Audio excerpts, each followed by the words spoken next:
உண்டாகல, இது உலகத்துல உண்டாச்சு. உலகம் பொல்லாங்கனுக்குள் இருக்கிறது.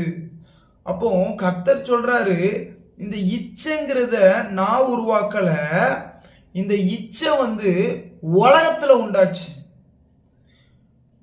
கர்த்தர் ஏவாளுக்கு இச்சையை கொடுக்கவில்லை, பிசாசு இச்சையை உண்டாக்கும் வகையில அந்த பழத்தை காண்பித்தான்.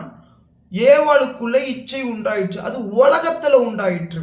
அதுதான் சொல்லப்பட்டிருக்குது. அப்போ பிதா சொல்றாரு, இச்சை வரோன்னு நீ சும்மா சொல்ல முடியாது, அது நான் உனக்கு உண்டாக்கல, அது பிசாசு சொன்ன பொய்யினால் இந்த உலகத்துல உண்டான காரியம் தான் இச்சை. கர்த்தர் சொல்றாரு.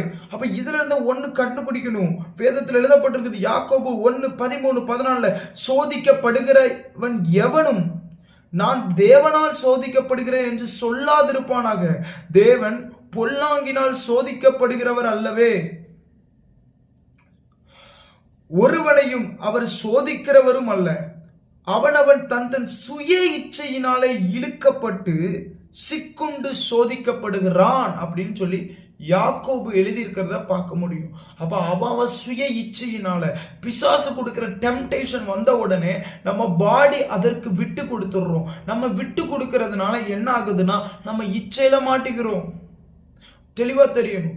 இன்னொன்னு தெரியணும், இந்த வசனங்களில் நம்ம இன்னொன்னு கற்றுக்கொள்ள முடியும்.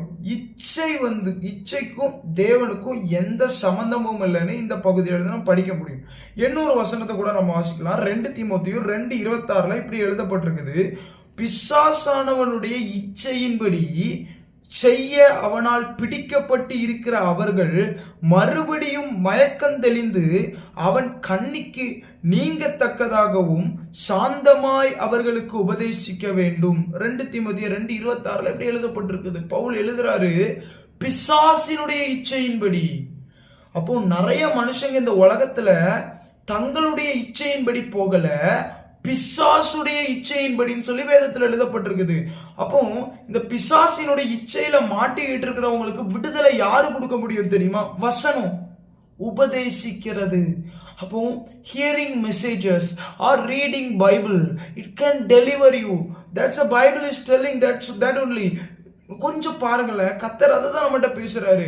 உபதேசிக்கப்பட்டனா நமக்கு விடுதலை கிடைக்கும் இச்சையில இருந்து. இதை கர்த்தர் சொல்றாரு.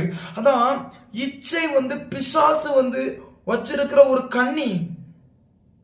இதுல ஜனங்களை சிக்க வைத்து அந்த இடத்துக்குள்ளேயே உங்களை மயக்க பண்ண வைப்பான். நீங்க மயங்குற நிலைமைக்கு போயிருவீங்க இச்சைக்குள்ள.